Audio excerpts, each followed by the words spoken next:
I never believed in Ouija boards. Not really.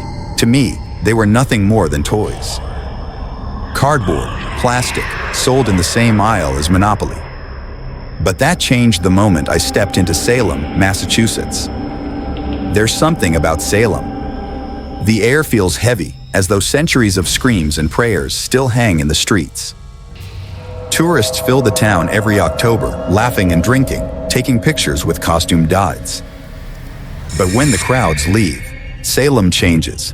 The cobblestones seem darker. The silence feels sharper. That's when I found the shop. Hidden down an alley so narrow I nearly walked past it. The windows were dusty, the sign above the door cracked and unreadable.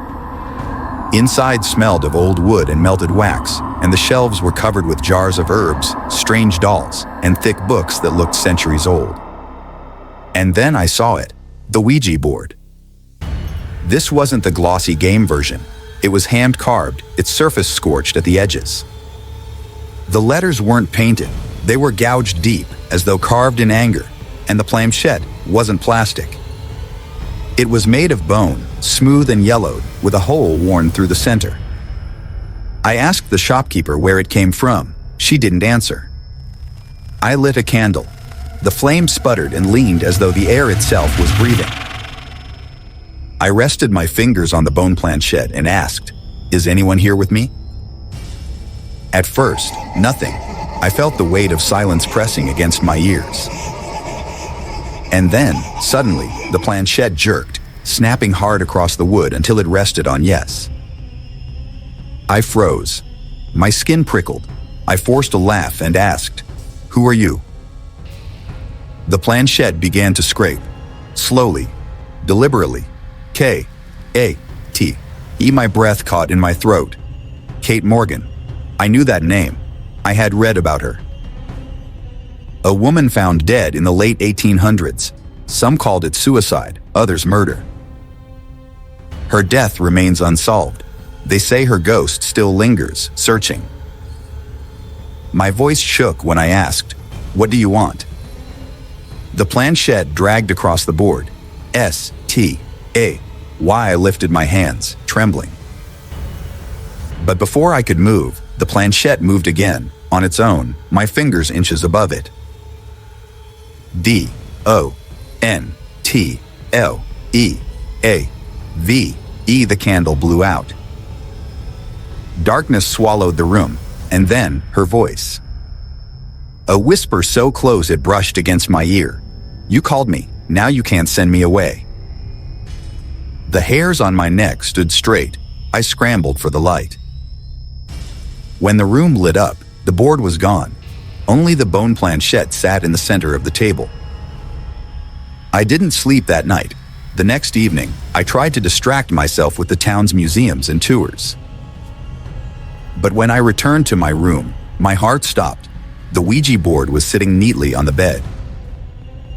Only this time, it looked different. The wood was darker, the smell of smoke hung in the air. And carved deep into the bottom were new words. "You stay. I stay." Panic took over. I carried the board out into the woods that surrounded Salem. I poured lighter fluid over it, struck a match, and watched the flames devour the wood.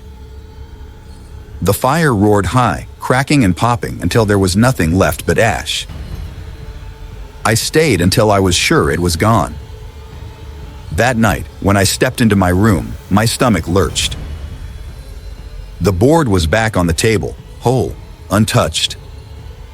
But this time, it was wet, dark red liquid soaking the grooves of the letters. New scratches spelled, "You cannot leave Salem." I didn't pack. I didn't think. I just ran. By sunrise, I was on a bus out of Salem. Hours later, home at last, I finally let myself breathe. Maybe it had all been in my head, but waiting on my porch was a package. No name, no address. Inside, the Ouija board. The stench of smoke and iron clung to it.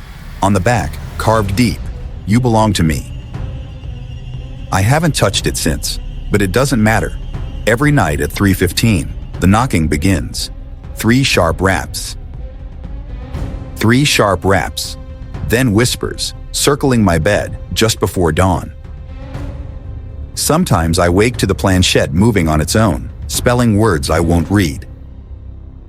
And sometimes I feel her, cold fingers across my skin, hair brushing my face, a silhouette watching from the corner.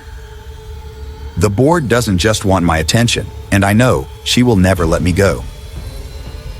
For more terrifying stories like this, subscribe. But remember, some doors, once opened, can never be closed.